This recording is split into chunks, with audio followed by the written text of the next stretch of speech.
Thumbs up, we're ready to go. Hello, good afternoon, everybody. Can you hear me? Thumbs up. Hurrah!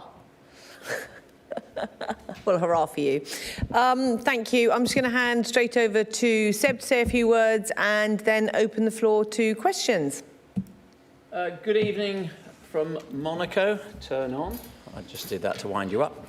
And thank you for joining our press conference this afternoon. Our 53rd Congress concluded a short while ago, and it was the first Congress we held virtually. So many, many thanks to all our member federations for embracing the new world of technology, for being present for 2 days.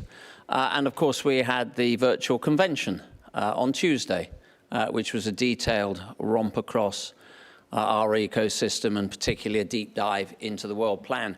The Congress was important because for the sport, it was about the adoption of a series of important initiatives that really are designed to accelerate the growth of our sport over the next decade. Today, the Congress approved the World Plan 2022 to 2030, which sets clear objectives against World Athletics' vision for the sport. It builds on the 4-year strategic plan and the 4 pillars of more participation, more fans, more people and more partners. Crucially, the World Plan includes a renewed kids athletics development program, which will be rolled out around the world over the coming months.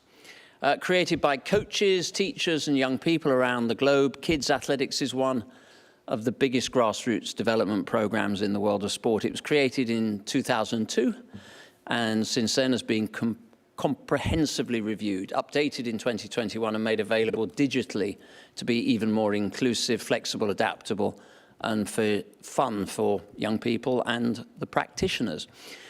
Developing athletes and creating pathways for them to move easily from playground to podium lies at the heart of what all our member federations do. Not every federation will have an elite athlete winning medals on a global stage, and this we also discussed at the Congress, but every federation has athletes that are national champions. We know that every successful journey needs to be mapped out so we can see the different paths we can take, from elite to recreational athlete, and all those in between, including the critical supporting roles of coach, official administrators, parents, and volunteers. We need everyone, wherever they are and whatever their ability or ambition, to know that when they step off the path, for whatever reason, they know there is a way back to be involved and participate in athletics if they choose to take it.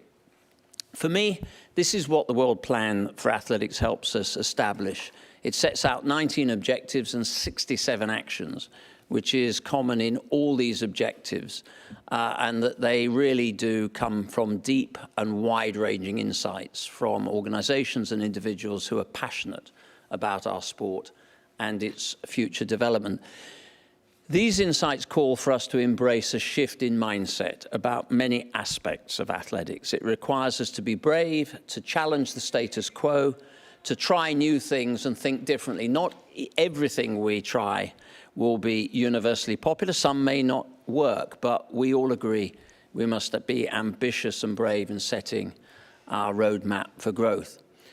The Congress also received the first report of the Human Rights Working Group, which includes 6 recommendations for world athletics to follow to ensure that human rights are protected and respected right across the sport.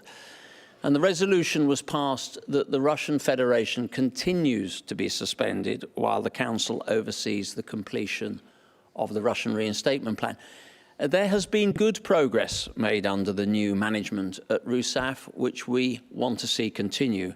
And I believe the process we have in place has served us well. So I'm pleased we can move forward with RUSAF under the same conditions. I was delighted to announce a groundbreaking media rights agreement with the European Broadcast Union, EBU, covering Europe and Africa and running from 24 to 29. Looking back on the last 18 months, I'm immensely proud and grateful for the way the sport of athletics has come together. The 3 words that define 2020 for me are resilience, bravery, and flexibility. Resilience in the way we managed to adapt to the circumstances of the year. Bravery in the way we didn't sit by and let the pandemic wash over us. We took action and made decisions to help our athletes navigate the year. We built a season when we could and when it was safe to do so. Flexible, and also flexible in the way we all adapted our ways of working, from our global decision-making forums going virtual, which kept us connected in a strong and powerful way. As I said in Congress, we have made great progress since the last Congress in 2019, despite the pandemic, and the next 4 years offers unprecedented opportunities, with athletics taking centre stage in the middle of each year through a sequence of World Athletics Championships and Olympic Games. So we really do need to build on that momentum as a sport.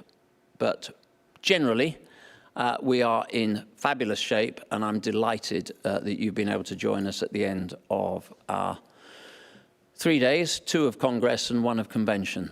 Jackie, back to you.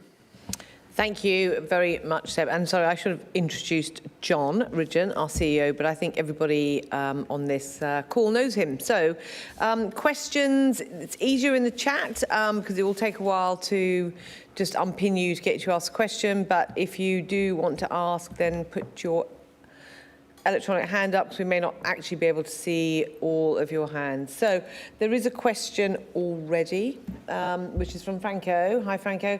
Are you happy with the Olympic season, as only in 2021 we had 8 world records in track and 4 on the roads? Some of them were astonishing. What do you expect for the 22 season, when we'll have 2 world champs, the indoor and the outdoor, in Oregon? Well, yes, I was blown away by the performances of our athletes last year. I think that those performances were probably totemic of 2 key things. Firstly, the resilience and the flexibility that those athletes showed. Look, at the beginning of lockdown, we have to accept them, particularly for endurance athletes, being stuck in your own homes without being able, perhaps even for 1 hour a day, to be able to get out. And certainly those in the technical events that just didn't have the chance to really work on the specificity that is needed. I mean, we saw some funny but at the same time sad videos that they were making in order to show how well connected they were. I think the second element for me was, of course, the fact that for the first time, probably for some years, many athletes were able just to regroup, refresh physically and mentally. They were off the roller coaster of competition and training. And they came back faster and fitter, and in the main, I think, more seasoned. So I see no reason why that should not roll through to 2022. The big challenge for all of us in 2022, and I don't minimize this, is still to get our full complement of events up and running. You know, for some continents, for some countries, it's still a challenge. Athletes are still in some quite restricted circumstances. So we will do everything we can to have a full complement of events. But I see certainly our under-20s in Cali in August, hot off the heels of the World Championships in Oregon, as being, again, a fantastic platform for our athletes to excel. Thanks, Seb. Mike Rowbottom, I think this one's from you, is it? Rune mentioned continuing concern over RUSADA, or the status of RUSADA. Is this a concern for RUSAF, given that given that RUSAF's position will be forever linked to RUSADA's status? Can they be back on the scene by the next Olympic Games? Discuss. Seb. Discuss. Well, look, I'm not going to make predictions. You know, as I did point out in Congress, Rune Andersson presented his 3rd report of the task force at a Congress, and that is too long. And this does need to be brought to a sensible conclusion. I'm optimistic that we really are moving in the right direction.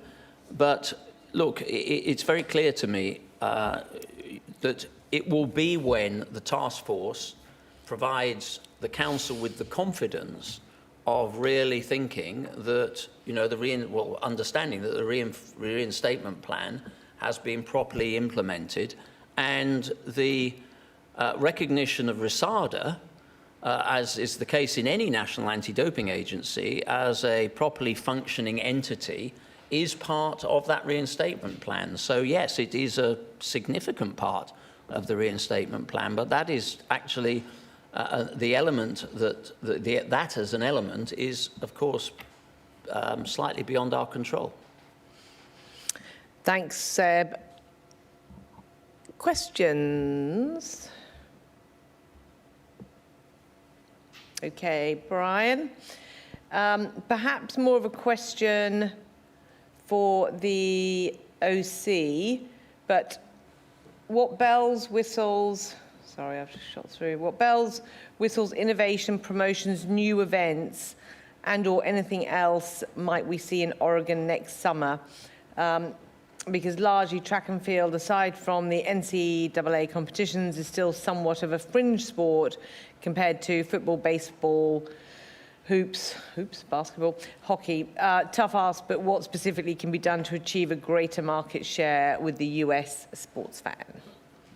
Well, I'll actually ask John to address some of the innovative planning around the championships. But look, there's a broader point here, and I readily accept that. You know, we do not want to come out of a World Championships in Oregon without a very defined footprint for our sport in that country. This is a very, very important marketplace for us. It is the largest sports marketing, the largest sports market in the world, and we need to be there, and we need to be there in higher profile. The extended relationship with NBC is a huge start in that direction, and we need to make sure that these championships in Oregon, important as they are to Oregon, are also absorbed on screens and ideally with visiting fans from other parts of the United States as well. And there are, you know, we're working very, very hard at the moment to expand and successfully the Continental Tour program. We've gone from, you know, a very sketchy beginning to, I think, 13, 14 events now in the United States, including gold, silver, and bronze in some of our bigger cities. And that's important, not just simply in order to broaden the footprint in the US, but I want European-based athletes and African athletes to have more opportunities to secure their financial future in as many markets as possible. So actually, the US market is important for a number of reasons. John, I'd probably throw to you on the innovations around the championships. Yes, thank you. Hello, everyone. So just before I go into the innovations, I think as well, the way that we're very excited about the championships in America next year is we've got great live slots every evening on NBC. The USA team should perform spectacularly, and I think that alone will really help grow audiences in America and grow our fan base in America. But believe me, we're putting also a lot of time into actually the show and sport presentation to make sure that athletics absolutely puts his best foot forward in terms of trying to grab the attention of perhaps the generalist sports fan rather than just the passionate athletics fan.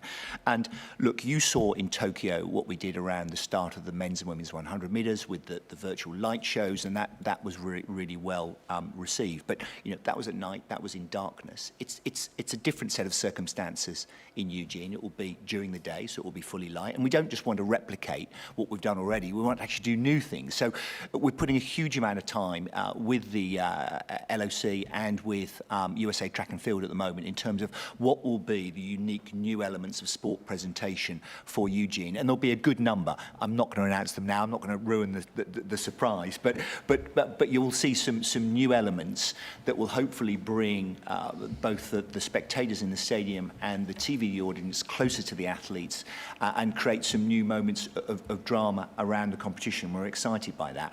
And actually, Eugene's going to be the perfect backdrop to play them out because it's going to be, you know, an intimate stadium that's going to be absolutely packed every seat's going to be packed for every session. Ticket sales have gone, really, really strongly, and they're a knowledgeable crowd, and I think it's going to be a brilliant backdrop for the World Championships, and I think we're going to have just a brilliant World Championships coming up next year.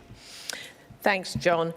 We've got a couple of questions about the candidacy and the situation for 2025 World Championships. So how many cities and countries have announced their candidacies? When will the decision be made? And also, how strong, regarding the candidacy of Tokyo for the 2025 Championships, how strong will the emotional desire to let them have spectators at the stadium that hosted the Olympics? I'm not sure we've actually announced any candidacies. So you might have some information we don't have yet. Whoever asked the Tokyo question. I think what we can say is we've got 4 strong cities that are at the table. Okay, right.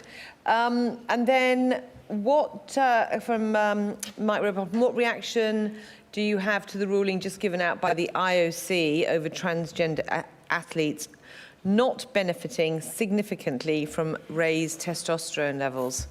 More information that we probably don't have. Sorry, Seb.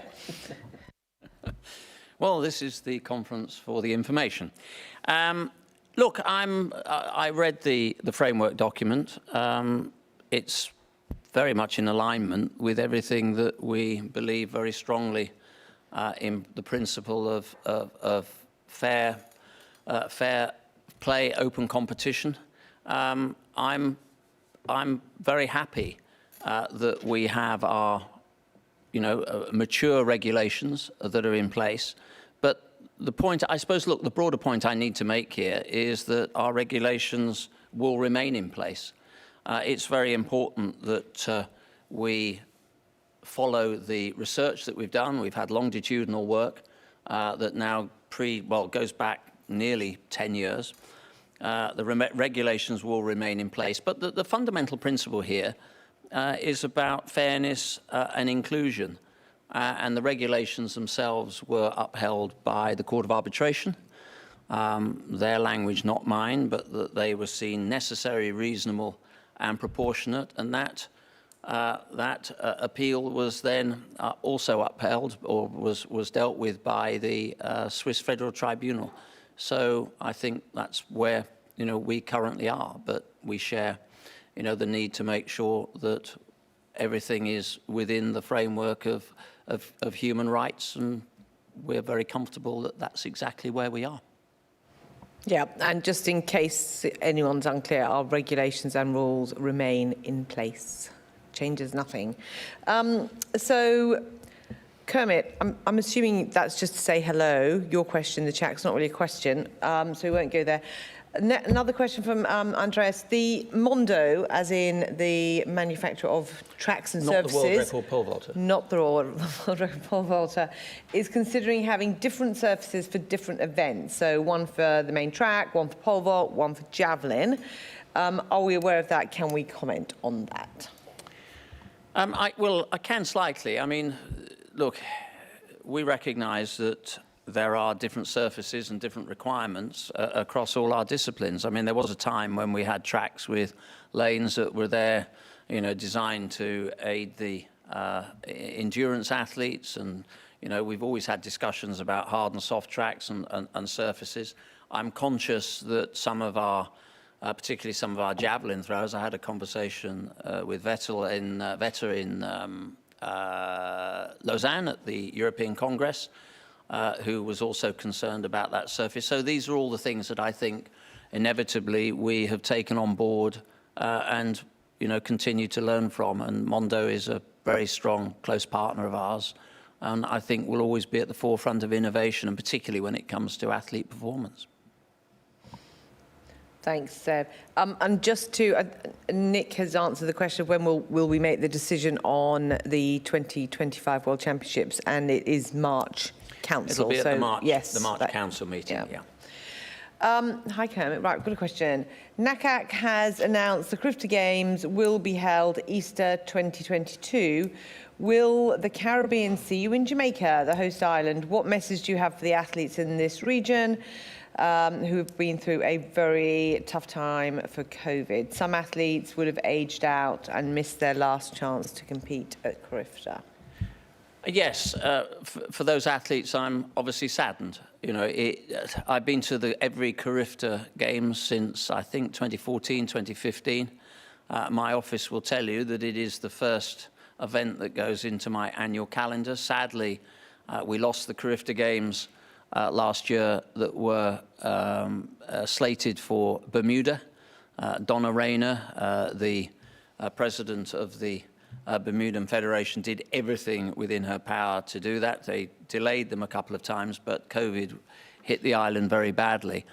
Anybody that's been to the CARIFTA Games, and if you haven't, I strongly advise you to go there, because you will be able to answer very, very clearly the question that we always get, which is, what on earth is the sport going to do after Usain Bolt's left? Well, if you go to the CARIFTA Games, you will see what's coming through behind Usain Bolt. It is a truly inspirational event, and my message to all the athletes in NACAC is, first of all, congratulations for an amazing Tokyo. Some of the performances, particularly out of the Caribbean, were really top draw. And for those athletes that have the opportunity, I hope to be at the next CARIFTA Games, and I do keep my fingers crossed that we move in the right direction. It's just a fantastic staging post. There's hardly an athlete that has come out of that region that's gone on to win Olympic titles and break world records that hasn't cut their teeth in the CARIFTA Games. So it's one of those great development programs that I hope we see in person next year. Thanks, Seb. A question from Neil Barker, SNTVAP. What is World Athletics doing to ensure the safeguarding of athletes in light of the news that leading coach Rana Ryder is being investigated for allegations of sexual misconduct?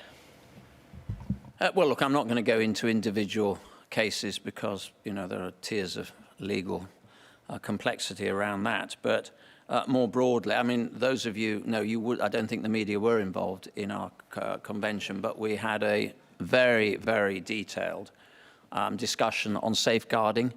The safeguarding working group that was created a year ago, chaired by Abby Hoffman, and a working group that has wide experience across a number of elements in our sport, from high school coaching right the way through to elite performance, have created and produced the framework that we have.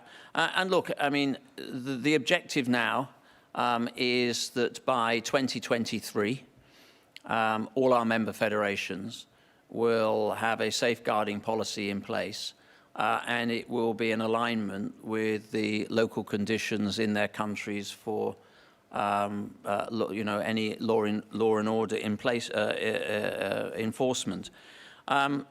The challenge we have is to make sure that athletes know that when they do voice concerns, that voice is heard, but more importantly, that it's acted upon, that we report those concerns quickly, that they're not left, hanging around, that we have support for our victims around harassment and exploitation, and making sure that we have the right vetting and recruitment processes in place to make sure that everybody that serves in the sport is in that sport and in a safe space. It is absolutely critical that we've talked a lot in this Congress and certainly convention about the role of parents. They're often overlooked.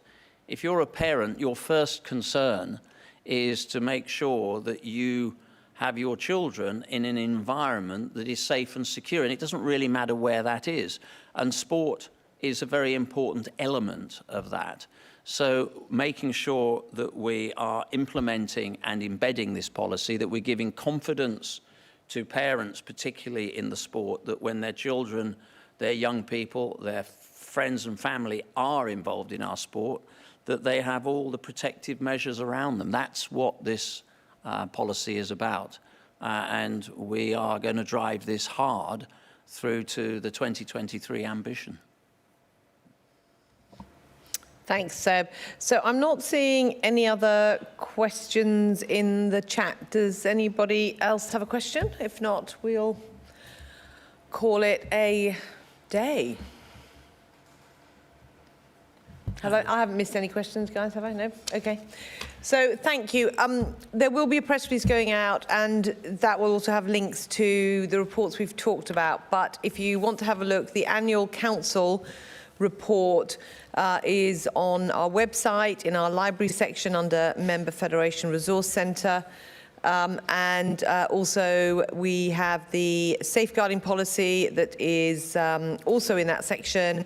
The World Plan and the Human Rights Report will be up there, if not already. They will be, and they'll be in the library section under strategic plan, under our strategic plans and reports. So they should all be uploaded on the website now. So if you want to go and have a look at them, please do.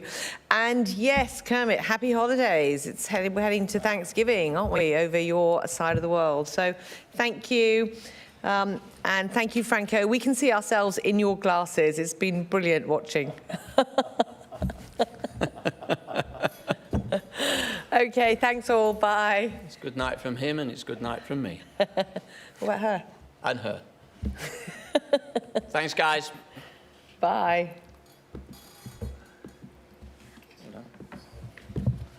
Are we out?